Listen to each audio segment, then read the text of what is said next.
We left the San Juan Center in Hartford, and the cops were hassling this guy in an empty lot. And Juan gives me a camera and says, "Take a picture." I said, "Juan, esto no tiene película, there's no film in this country. Take a picture." I said, "Pero Juan, no." He said, "Nene, deja de joder, y empieza a sacar foto." Which really was Juan's mantra about a lot of things in life. Deja joder y empieza a whatever needs to be done.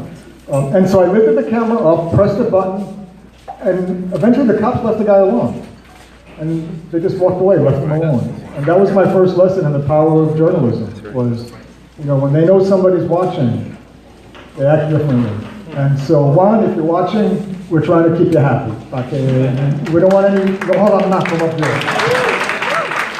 But at any rate, thank you again for coming out on a Friday night and sharing it with us. Also, the other people that we have to thank again, Mike Camber, the crew from the Bronx Documentary Center, who physically hung this show. Specifically, Bianca, his secret weapons, Bianca and Cynthia, who with one of these laser levels can straighten out the wall. Also, Dugal, who helped out with some of the replacement prints from our original show on the second floor. And also the Loisaida Center, where we'll be doing a panel next month. And Tad's crew, our brothers and mothers from Hunts Point that always look out for us and do our wall checks. They couldn't be here today. I mean, Beachy's here, but Nicer's on his way to New Orleans, and I think Bio's in Panama, actually. Not a bad life. Over there, so, right? I will in the Yankee cap. Thank you. This really means a lot to us and to me, especially. And also, honoring our ancestors or our people came before us. Puerto Rican Embassy, courtesy of Alan Maldonado. So Alan is with us today in spirit. He must be an artist too. And also Pedro, Pietri, who did this. And I'm going to hand it off to Eddie. Yeah. He might have a couple of more words. He's among the 6. You met him at the music center. First time we went. Okay, did you remember him? Huh? Did you remember him? I didn't hear you saying hi to him. It's always amazing to come out to one of these and see the amount of people that turn out, That's Eddie's the affection that you get as people see your photos, etc. But more than that, what amazes me is all the young photographers that come out, that they're seeing develop the Bronx Documentary Center, etc., the Bronx Photo League.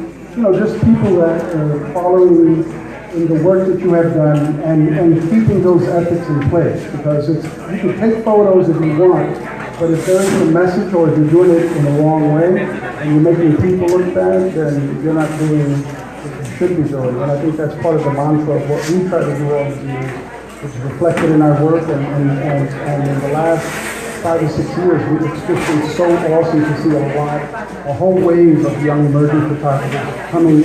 I see them all here, and just blowing us away with the work that they're doing. And so I just wanted to thank you for the young photographers, because that's, at least we know that, as we get older, as people are stepping in, it's already happening. I'm seeing those transitions. And, you see young photographers here, so I hope that you can keep doing it even behind them. Thanks for coming out. I don't have a great deal to say. If any of the other guys want something.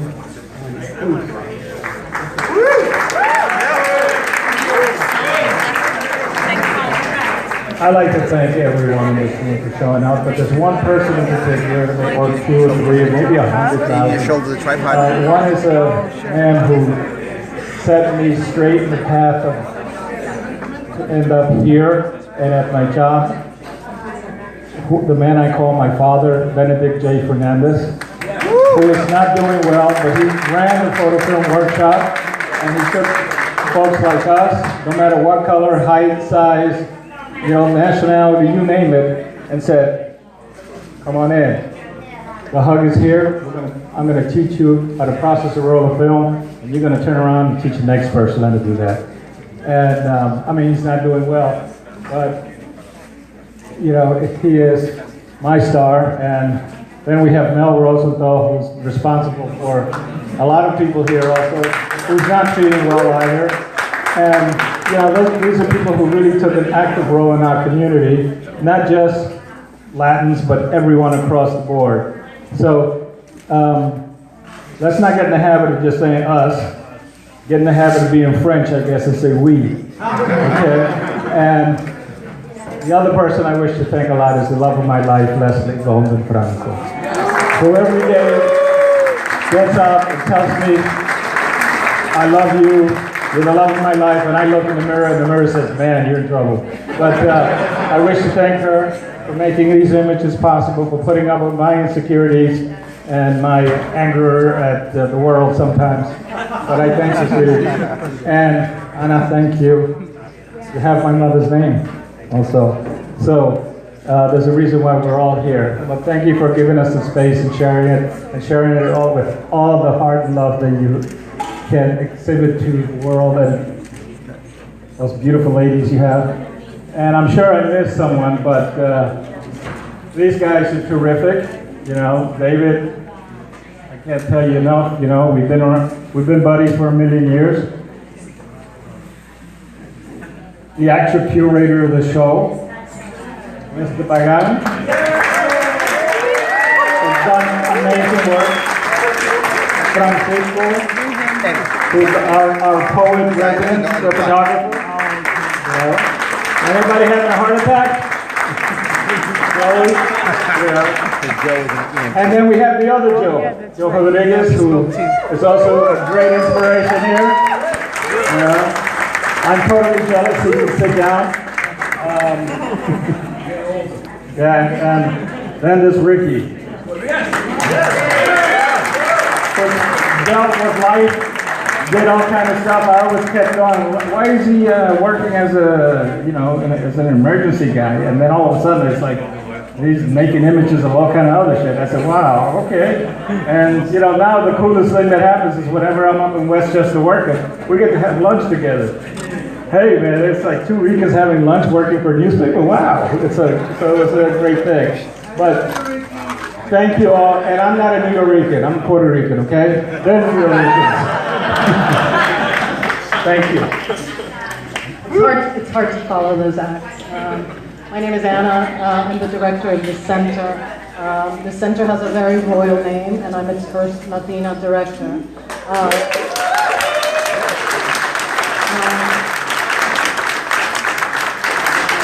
But my partner in crime here is Laura Duregano, who is a Spanish, and a Colombian from the Bronx named Luis Perez, who has made so many things possible. Laura's here. I want to thank. This is probably the best looking crowd we've ever had in here. So, and certainly the best art. It's not a small thing for a university. The elite university, which is often hosting exhibitions that work at a certain level, right, of representation, where race and class and ethnicity are concerned. It's no small thing in a country where race and colonial privilege shape and make exclusions. And the Seis, with their first exhibition 6 years ago at BBC, changed